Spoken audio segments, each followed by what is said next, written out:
हमारे प्रिय भाई बहनों को यीशु मसीह के नाम से हमारा नमस्कार, अभिनंदन और फिर से एक बार आज के बाइबल के वचन के वाचन के लिए आप सबों को स्वागत करते हैं। चलिए प्रार्थना करेंगे। प्यारे पिता परमेश्वर, धन्यवाद देते प्रभु, तो हमसे इतना प्यार करता है, इसलिए शास्त्र की गहरे बातों को, महत्वपूर्ण बातों का हमें लिख कर दिया है। इसे हम पराया न समझें, अपना समझकर अपनाने, आशीष पाने मदद कर। यीशु मसीह के नाम से मांगते पिता, आमीन।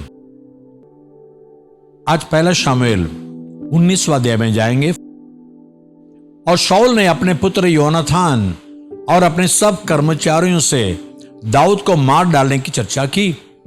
और शाऊल का पुत्र योनाथान दाऊद से बहुत प्रसन्न था। और योनाथान ने दाऊद को बताया कि मेरा पिता तुझे मरवा डालना चाहता है, इसलिए तू बिहान को सावधान रहना और किसी गुप्त स्थान पे बैठा हुआ छिपा रहना।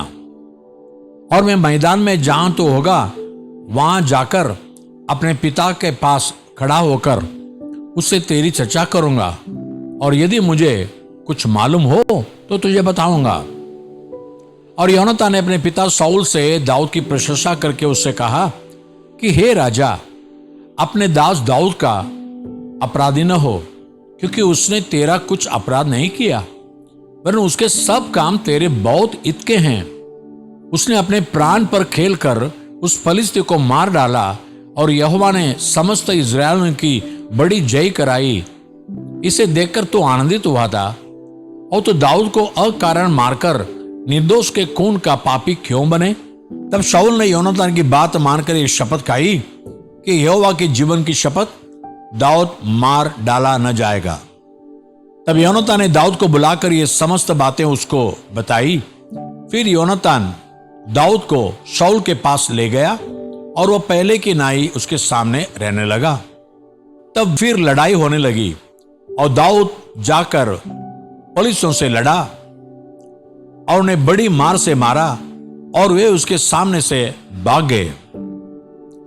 और जब शाऊल हाथ में बाला लिए हुए घर पे बैठा था और दाऊद हाथ से बजा रहा था, तब यहोवा की ओर से एक दुष्ट आत्मा शाऊल पर चढ़ा। और शाऊल ने चाहा कि दाऊद को ऐसा मारे कि बाला उसे भेदते हुए बींत में धस जाए। पर दाऊद शाऊल के सामने से ऐसा हट गया कि बाला जाकर बीथी में धस गया, और दाऊद भागा और उस रात को बच गया। और शाऊल ने दाऊद के घर पर दूत इसलिए भेजे कि वे उसकी गात में रहे और बिहान को उसे मार डाले। तब दाऊद की स्त्री मीकल ने उसे यह कहकर जताया कि यदि तू इस रात को अपना प्राण न बचाए तो बिहान को मारा जाएगा। तब मीकल ने दाऊद को खिड़की से उतार दिया, और वह भाग कर बच निकला। तब मीकल ने गृह देवताओं को ले चारपाई पर लिटाया, और बकरियों के रोए की तकिया उसके सिराने पर रखकर उनको वस्त्र उड़ा दिए। जब शाऊल ने दाऊद को पकड़ लाने के लिए दूत भेजे, तब वह बोली, वो तो बीमार है। तब शाऊल ने दूतों को दाऊद के देखने के लिए भेजा और कहा, उसे चारपाई समेत मेरे पास लाओ कि मैं उसे मार डालूं। जब दूत भीतर गए, तब क्या देखते हैं कि चारपाई पर गृह देवता पड़े हैं, और सिराने पर बकरी के रोए की तकिया है। तो शाऊल ने मीकल से कहा, तूने मुझे ऐसा धोखा क्यों दिया? तूने मेरे शत्रु को ऐसा क्यों जाने दिया कि वह बच निकला है? मीकल ने शाऊल से कहा, उसने मुझसे कहा कि मुझे जाने दे, मैं तुझे क्यों मार डालूं? और दाऊद भागकर बच निकला, और रामा में शमूएल के पास पहुंचकर जो कुछ शाऊल ने उससे किया था सब उसे कह सुनाया। तब वह और शमूएल जाकर नबायोत में रहने लगे। जब शाऊल को इसका समाचार मिला कि दाऊद रामा के नबायोत में है, तब शाऊल ने दाऊद के पकड़ लाने के लिए दूत भेजे। और जब शाऊल के दूतों ने नबियों के दल को नबोद करते हुए और शमूएल को उनकी प्रधानता करते हुए देखा, तब परमेश्वर का आत्मा उन पर चढ़ा और वे भी नबोध करने लगे। इसका समाचार पाकर शाऊल ने और दूत भेजे और वे भी नबोध करने लगे। इस शाऊल ने तीसरी बार दूत भेजे और वे भी नबोध करने लगे। तब वह आप ही रामा को चला और उस बड़े गड्ढे पर जो सेकू में है पहुंचकर पूछने लगा कि शमूएल और दाऊद कहां है। किसने कहा, वे तो रामा के नबायोत में है। तब उधर अर्थात रामा के नबायत को चला और परमेश्वर का आत्मा उस पर भी चढ़ा और वह रामा के नबायत को पहुंचने तक नबोध करता हुआ चला गया। और उसने भी अपने वस्त्र उतारे और शमूएल के सामने नबोध करने लगा और भूमि पर गिरकर दिन और रात नंगा पड़ा रहा। इस कारण से यह कहावत चली कि क्या शाऊल भी नबियों में से है। दूसरा तसल्लियों दूसरा अध्याय। हे भाइयों, अब हम अपने प्रभु यीशु मसीह के आने और उसके पास अपने इकट्ठे होने के विषय में तुमसे विनती करते हैं कि किसी आत्मा या वचन या पत्री के द्वारा जो कि मानो हमारी ओर से हो, यह समझकर कि प्रभु का दिन आ पहुंचा है, तुम्हारा मन अचानक अस्थिर न हो जाए और न तुम घबराओ। किसी रीति से किसी के धोखे में न आना, क्योंकि वह दिन न आएगा जब तक धर्म का त्याग न होले और वह पाप का पुरुष अर्थात विनाश का पुत्र प्रकट न हो, जो विरोध करता है और हर एक से जो परमेश्वर या पूज्य कहलाता है अपने आप को बड़ा ठहराता है, यहां तक कि वह परमेश्वर के मंदिर में बैठकर अपने आप को परमेश्वर प्रकट करता है। क्या तुम्हें स्मरण नहीं कि जब मैं तुम्हारे यहां था तो तुमसे ये बातें कहा करता था, और अब तुम उस वस्तु को जानते हो जो उसे रोक रही है कि वह अपने ही समय में प्रकट हो, क्योंकि अधर्म का भेद अब भी कार्य करता जाता है, पर अभी एक रोकने वाला है, और जब तक वह दूर न हो जाए वह रोके रहेगा।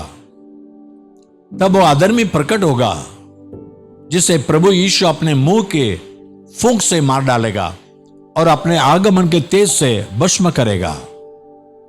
उस अधर्मी का आना शैतान के कार्य के अनुसार सब प्रकार की झूठी सामर्थ्य और चिन्ह और अद्भुत काम के साथ, और नाश होने वालों के लिए अधर्म के सब प्रकार के धोखे के साथ होगा, क्योंकि उन्होंने सत्य के प्रेम को ग्रहण नहीं किया जिससे उनका उद्धार होता। और इसी कारण परमेश्वर उनमें एक भटका देने वाली सामर्थ्य को भेजेगा ताकि वे झूठ की प्रतीति करें। और जितने लोग सत्य की प्रतीति नहीं करते वरन अधर्म से प्रसन्न होते हैं, सब दंड पाएं। पर हे भाइयों और प्रभु के प्रिय लोगों, चाहिए कि हम तुम्हारे विषय में सदा परमेश्वर का धन्यवाद करते रहे कि परमेश्वर ने आदि से तुम्हें चुन लिया कि आत्मा के द्वारा पवित्र बनकर और सत्य की प्रतीति करके उद्धार पाओ, जिसके लिए उसने तुम्हें हमारे सुसमाचार के द्वारा बुलाया कि तुम हमारे प्रभु यीशु मसीह की महिमा को प्राप्त करो। इसलिए भाइयों स्थिर रहो, और जो जो बातें तुमने क्या वचन क्या पत्री के द्वारा हमसे सीखी है उन्हें थामे रहो। हमारा प्रभु यीशु मसीह आप ही और हमारा पिता परमेश्वर जिसने हमसे प्रेम रखा और अनुग्रह से अत्यंत शांति और उत्तम आशा दी है, तुम्हारे मनों में शांति दे और तुम्हें हर एक अच्छे काम और वचन में दृढ़ करे।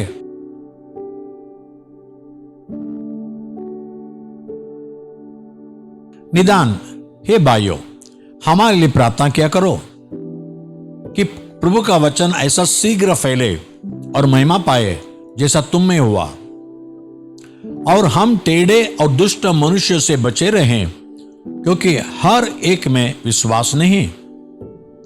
पर प्रभु सच्चा है, वह तुम्हें दृढ़ता से स्थिर करेगा और उन दुष्ट से सुरक्षित रखेगा। और हमें प्रभु में तुम्हारे ऊपर भरोसा है कि जो जो आज्ञा हम तुम्हें देते हैं उन्हें तुम मानते हो और मानते भी रहोगे। परमेश्वर के प्रेम और मसीह के धीरज की और प्रभु तुम्हारे मन की अगुवाई करे। हे भाइयों, हम तुम्हें अपने प्रभु यीशु मसीह के नाम से आज्ञा देते हैं कि हर एक ऐसे भाई से अलग रहो जो अनुसूचित चाल चलता और जो शिक्षा उसने हमसे पाई उसके अनुसार नहीं करता, क्योंकि आप जानते हो कि किस रीति से हमारी सी चाल चलनी चाहिए, क्योंकि हम तुम्हारे बीच में अनुसूचित चाल चले और किसी की रोटी सेंध में न खाई, पर परिश्रम और कष्ट से रात दिन काम धंधा करते थे कि तुम में से किसी पर बार न हो। यह नहीं कि हमें अधिकार नहीं, पर इसलिए कि अपने आप को तुम्हारे लिए आदर्श ठहराए कि तुम हमारी सी चाल चलो। और जब हम तुम्हारे यहां थे तब भी यह आज्ञा तुम्हें देते थे कि यदि कोई काम करना न चाहे तो खाने भी न पाए। हम सुनते हैं कि कितने लोग तुम्हारे बीच में अनुसूचित चाल चलते हैं और कुछ काम नहीं करते, पर औरों के काम में हाथ डाला करते हैं।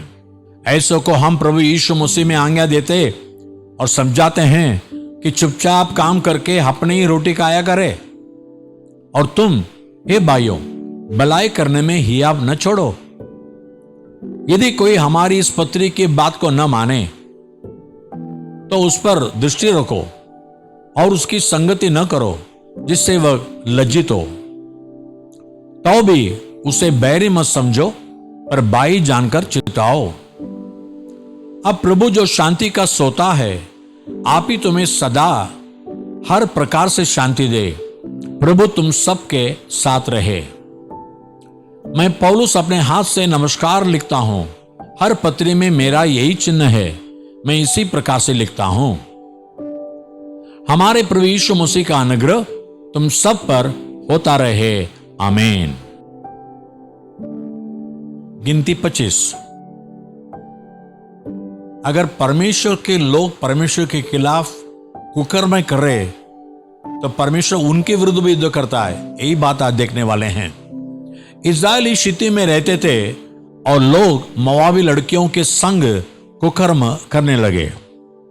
और जब उन स्त्रियों ने उन लोगों को अपने देवताओं के यज्ञों में न्योता दिया, तब वे लोग खाकर उनके देवताओं को दंडवत करने लगे। यों इस्राएली बालपोर देवता को पूजने लगे।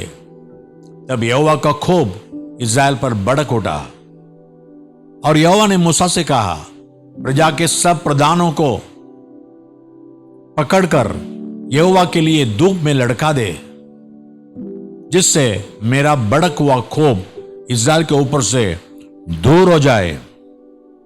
तब मूसा ने इस्राएली न्यायियों से कहा, तुम्हारे जो जो आदमी बाल पोर के संग मिल गए हैं उन्हें घात करो। और जब इस्राएलियों की सारी मंडली मिलाप वाले तंबू के द्वार पर रो रही थी, तो एक इस्राएली पुरुष मूसा और सब लोगों की आंखों के सामने एक मिद्यानी स्त्री को अपने साथ अपने भाइयों के पास ले आया। इसे देखकर एलियाजर का पुत्र पीनहास, जो हारून याजक का पोता था, उसने मंडली में से उठकर हाथ में एक बर्ची ली और उस इस्राएली पुरुष के डेरे में जाने के बाद वह भी भीतर गया और उस पुरुष और उस स्त्री दोनों के पेट में बर्ची भेद दी। इस पर इस्राएलियों में जो मरी फैल गई थी वह थम गई और मरी से 24,000 मनुष्य मर गए। तब यहोवा ने मूसा से कहा, आरोन याजक का पोता एलियाजर का पुत्र पीनहास जिससे इस्राएलियों के बीच मेरी सी जलन उठी, उसने मेरी जल जलाहट को उन पर से यहां तक दूर किया है कि मैंने जल कर उनका अंत नहीं कर डाला। इसलिए तो कह दे कि मैं उससे शांति की वाचा बांधता हूं, और वह उसके लिए और उसके बाद उसके वंश के लिए सदा के याजक पद की वाचा होगी, क्योंकि उसे अपने परमेश्वर के लिए जलन उठी और उसने इस्राएलियों के लिए प्रायश्चित किया। जो इस्राएली पुरुष मिद्यानी स्त्री के संग मारा गया, उसका नाम जिम्री था। वह साल का पुत्र और शिमोनियों में से अपने पितरों के घराना का प्रधान था। और जो मिद्यानी स्त्री मारी गई, उसका नाम कोजबी था। वह शूर की बेटी थी, जो मिद्यानी पितरों के घराने के लोगों का प्रधान था। फिर यहोवा ने मूसा से कहा, मिद्यान को सता और उन्हें मार, क्योंकि पोर के विषय और कोजबी के विषय वे तुमको चल करके सताते हैं। कोजबी तो एक मिद्यानी प्रधान की बेटी और मिद्यानियों की जाति बहन थी, और मरी के दिन में पोर के मामले में मारी गई। यह आपने देखा, इज़राइल लोगों के लिए शत्रुओं के साथ युद्ध किया वही परमेश्वर, जब इज़राइली परमेश्वर के वचन से हट गए तो उनके ऊपर वार करने के भी परमेश्वर इच्छा नहीं। हम प्रार्थना करेंगे, हम भी सावधान रहेंगे। प्यारे पिता परमेश्वर, धन्यवाद देते हैं। परमेश्वर अपने लोगों के लिए जलन दिखाता है और शत्रुओं से वार करता है, लेकिन वही परमेश्वर के लोग परमेश्वर के मन को दुखाते हैं तो अपने लोगों पर परमेश्वर वार करता है। हम ऐसा न रहे, हम परमेश्वर के प्रिय जीवन बिताए और परमेश्वर के वचन को मानकर चले। और वचन मानने वालों के जीवन में बहुत से तो आशीष देता है। आज वचन सुने हैं, मानने का विचार के साथ सुने हैं, उन सबों का आशीष कर यीशु मसीह के नाम से मांगते हैं, सुन और ग्रहण कर। आमीन। God bless you. परमेश्वर आपको आशीष करे और हर दिन परमेश्वर का वचन पढ़ने सुनने न भूलिए। जैसे प्रभु कहता है, रात दिन परमेश्वर के वचन को मनन करना है। भजन संहिता पहला अध्याय 1 से 3 तक वचन कहती है, वैसे आप भी रहिए। God bless you. आमीन।